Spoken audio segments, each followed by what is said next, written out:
ចំរត់មុនគេ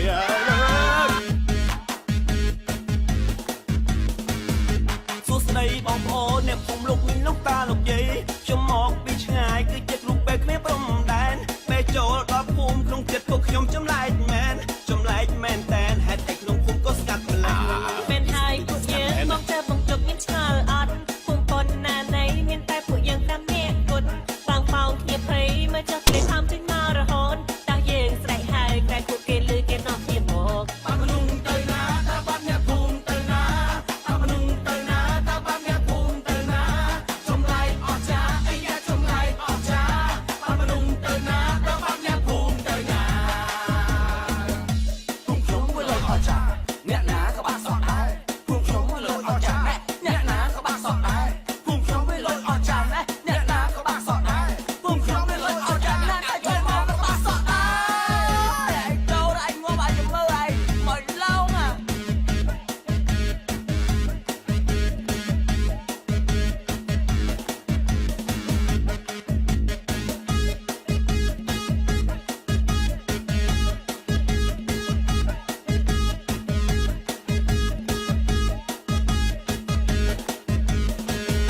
ក្រុមគ្រូពេទ្យពួកខ្ញុំគឺជាគ្រូពេទ្យសង្គ្រោះអ្នកក្រដល់ខែបើកអង្គឲ្យថែមត្រីខអតិកំប៉ុងតើវាមានរឿងអីពួកខ្ញុំឆ្ងល់ណាស់សម្រាប់ឲ្យត្រង់ហើយអ្វីក៏ពួកខ្ញុំជើងបើពួកឯងដឹងជាប្រាប់ខ្ញុំផងចំកុំនិយាយបំភ័យខ្ញុំខ្ញុំមួយនាងបានខ្លាចទៅជាភូមិអត់មនុស្សបាត់ខ្លួនទាំងអង្គអ្នកភូមិពេលចាស់ទាំងកងស្រីភូមិនាងមានរឿងហេតុការណ៍កើតឡើងរៀងរាល់ថ្ងៃអ្នកភូមិប្រុសស្រីបើចង់ជួបក៏តែយំរឿងហ្នឹងគឺវាអញ្ចឹងបើលឺបើដឹងក៏មិនអីយើងនៅឲ្យស្ងាត់សំរើអារម្មណ៍នៅស្មារតីមែនហើយយើងឆាប់លំរៀកចេញទៅទាន់នៅថ្ងៃបោះពោះដល់យប់ពួកយើងទាំងអស់បាត់ជាខ្សែបាត់មនុស្សទៅណាតើបាត់អ្នកភូមិទៅណាតើមនុស្សទៅណាតើបាត់អ្នកភូមិទៅណាចម្លែកអស្ចារ្យអីយ៉ាចម្លែកអស្ចារ្យបាត់មនុស្សទៅណាតើបាត់អ្នកភូមិទៅណា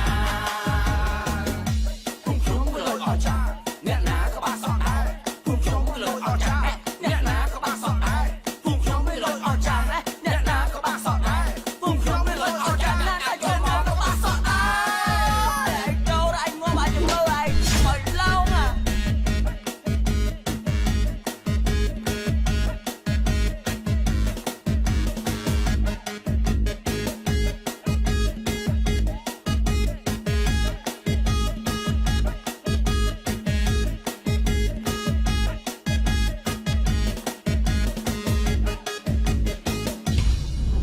ភូមិអត់មនុស្សចាប់បញ្ចាំងពីថ្ងៃទី3ខែតុលាឆ្នាំ2015នៅរោងភាពយន្តលុចរាជធានីភ្នំពេញនៅរោងភាពយន្តបារាយអណ្ដែតខេត្តសៀមរាបចាប់បញ្ចាំងពីថ្ងៃទី5ខែតុលាឆ្នាំ2015នៅរោងភាពយន្ត Platinum Cineplex រោងភាពយន្ត Major និងរោងភាពយន្ត Legend ទាំង3សាខានៃរាជធានីភ្នំពេញ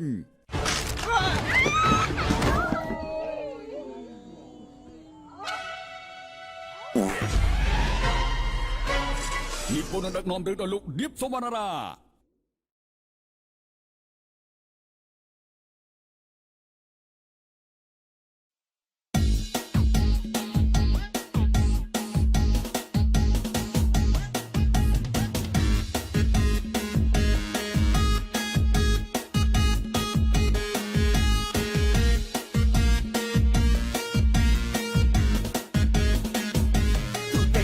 ដល់ហើយនាំកូននាំចៅចូលមកចាក់ឆ្នាំគ្រូពេកខ្ញុំមកដល់ហើយនាំកូននាំចៅចូលមកចាក់ឆ្នាំពូមីងអ្នកភូមិស្រីប្រុសគ្រូពេកស្រស់ស្អាតតែកំពុងឈរចាំដែរពូមីងអ្នកភូមិស្រីប្រុសគ្រូពេកស្រស់ស្អាតតែកំពុងឈរចាំអន់ហើយទៅបីស្កាត់ឆឹងចឹងហើយទៅបីស្កាត់ឆឹងចឹងហើយទៅបីស្កាត់ឆឹងចឹងអូយស្កាត់ឆឹងអើយព្រឺក្បាលណាស់លោកអើយចង់ជើងទៅជាតិស្រេមអូក៏មានស្អីមកខ្ញុំរត់មុនគេហើយសួស្ដីបងប្អូនអ្នកភូមិលោកមីងលោកតាលោកយាយខ្ញុំមកពីឆ្ងាយគឺចិត្តរូបពេលគ្នាព្រំដែនពេលចូលដល់ភូមិក្នុងចិត្តពួកខ្ញុំចម្លែកមែនតែនហេតុតែក្នុងភូមិក៏ស្កាត់ម្លេះ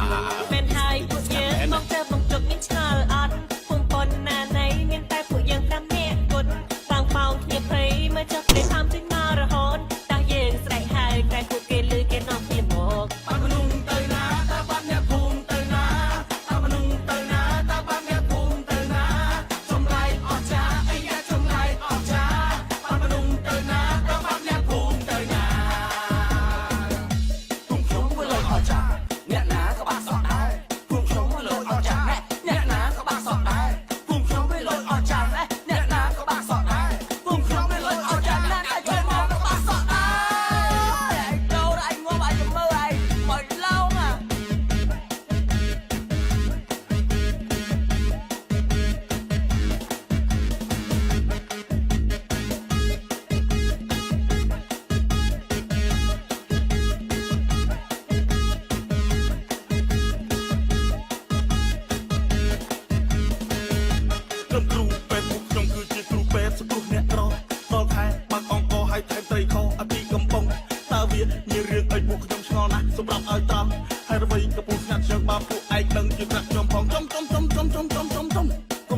ខ្សែបាត់